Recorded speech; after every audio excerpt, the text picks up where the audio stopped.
Hello and welcome to this Astranti YouTube video. In this video I'm going to be talking through capital asset replacement, and if you like this video and you want to see more, then please do hit the like button at the bottom of the screen and subscribe to the Astranti YouTube channel. Visit the website at www.astranti.com. And capital asset replacement is going to be the subject of this video, and we're going to be posting several videos over the course of the next few months. So again, if you'd like to see more of those, please make sure you subscribe. And this is one of those topics that's really important to the P2 syllabus and very important to you as a management accountant, because it's the kind of thing that you might actually be doing in your daily life as a qualified accountant. And this is all about replacing assets and finding the most appropriate time to replace them. And this is perfectly normal for a business. Businesses will have to replace computers, businesses will have to replace machines, they might even have to replace the buildings, the shops, the factories themselves. And capital asset replacement is all about finding out when you replace them and what is the absolute optimal time in which to replace them. And the best way to look at that is to look at exclusive products, so products that are different from each other and ones that have different lifespans, but they also fulfill the same role within the organization. So choosing between two different options and which one is the most appropriate. So I'll give you an example. Let's say that we have two factories for an organization, and one factory needs replacing or refurbishing every 5 years and the other every 10 years. Now, we can't just say that this one is clearly the better one because it only needs replacing every 10 years or needs refurbishing every 10 years, because it could be that the annual cost is far higher. So actually that has an impact on whether it is the most value over the course of its lifespan. So what we do here is we look for the lowest common multiple, and then we compare them over their lifespans. So I'll give you another example now, and this is about two ovens for a company. It could be a company that's a restaurant, or it could be a company that produces bakery goods. And let's say that they have a different cost, a different lifespan, and different running costs. So you can see we've got the bake it on the left-hand side, and we've got the hot bake on the right-hand side. And we also have different residual values for each of the particular ovens. And the cost of the bake it, the initial purchase cost, is £1 million. It will last for 4 years and has running costs of £80,000 per annum, and it has no residual value. It will have to be completely scrapped for no value.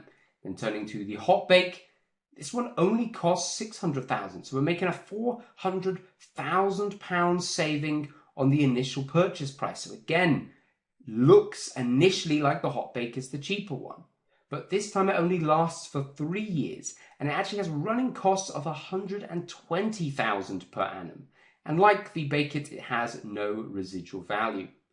And the cost of capital at this organization, which is important for these sorts of calculations, so always bear that in mind, is 7%.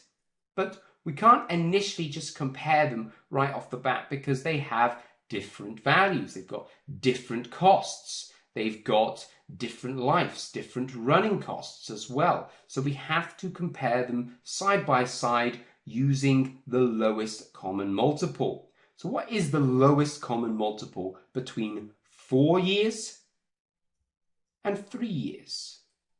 Well, simple mathematics should tell you that the lowest common multiple between these 2 years is 12. So what we have to do now is we have to scale the entire calculation, the entire analysis over a period of 12 years. And then we can find the cheapest one over 12 years.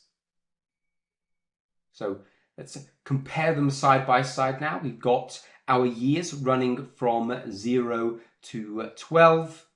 We've got the action, because remember that there will not just be running costs every year, there will be a repurchase cost every few years. So every 4 years for the bake it, and every 3 years for the hot bake. And then we have the running costs each year during the, or in between the different periods.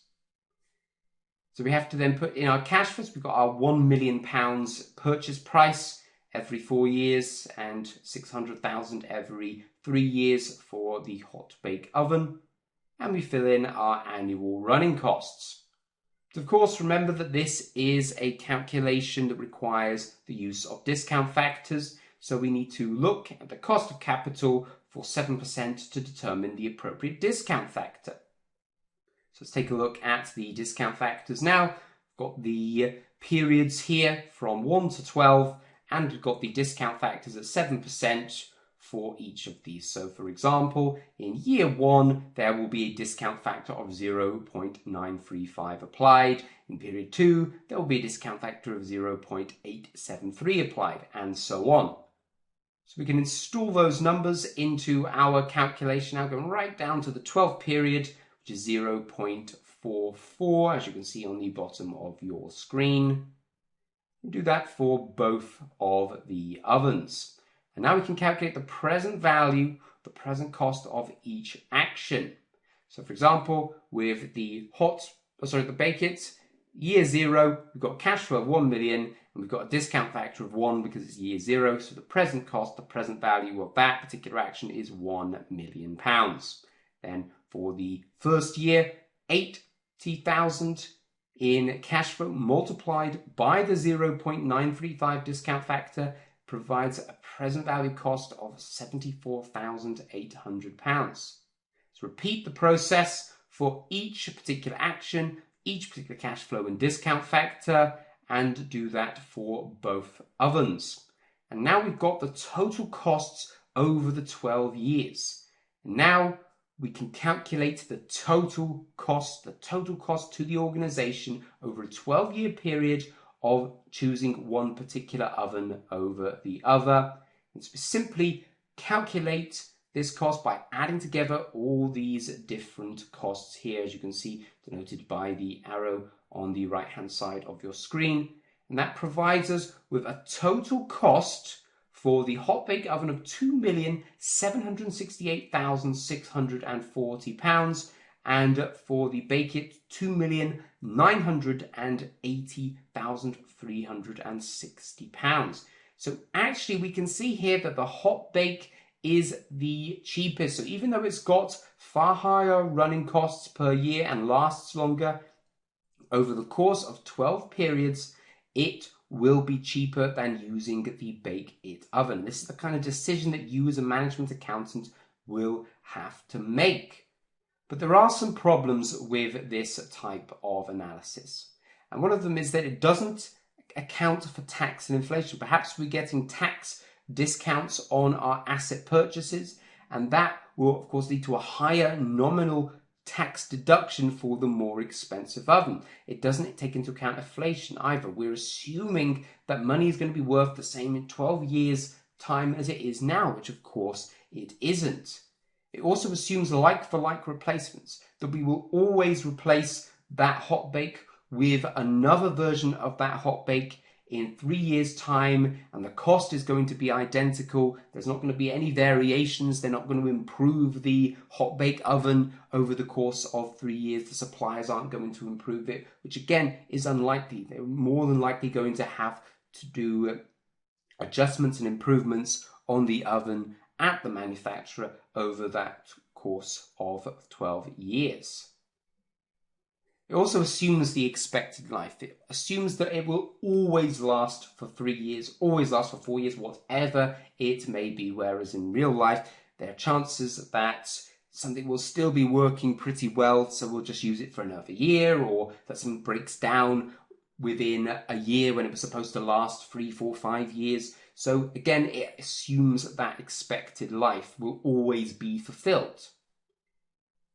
But apart from those issues, it is a very good way of assessing over a period of time which particular asset is the best one to use within your organization, which one is going to cost you the least over a period of time. If we just looked at the initial costs and the initial running costs, etc., we may not have foreseen which one was going to be the cheapest. We could have looked at that and think, well, the hot bake is cheaper to buy, so let's go for that.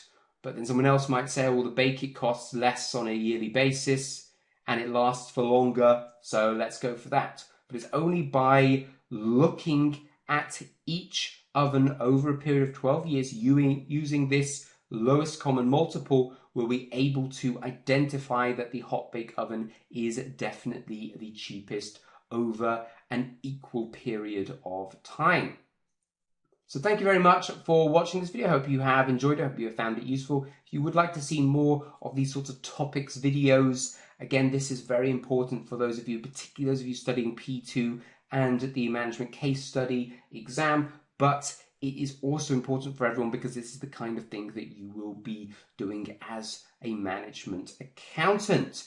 And so if you would like to see more of these, please like the video, subscribe at the bottom of the screen, or visit the website www.astranti.com.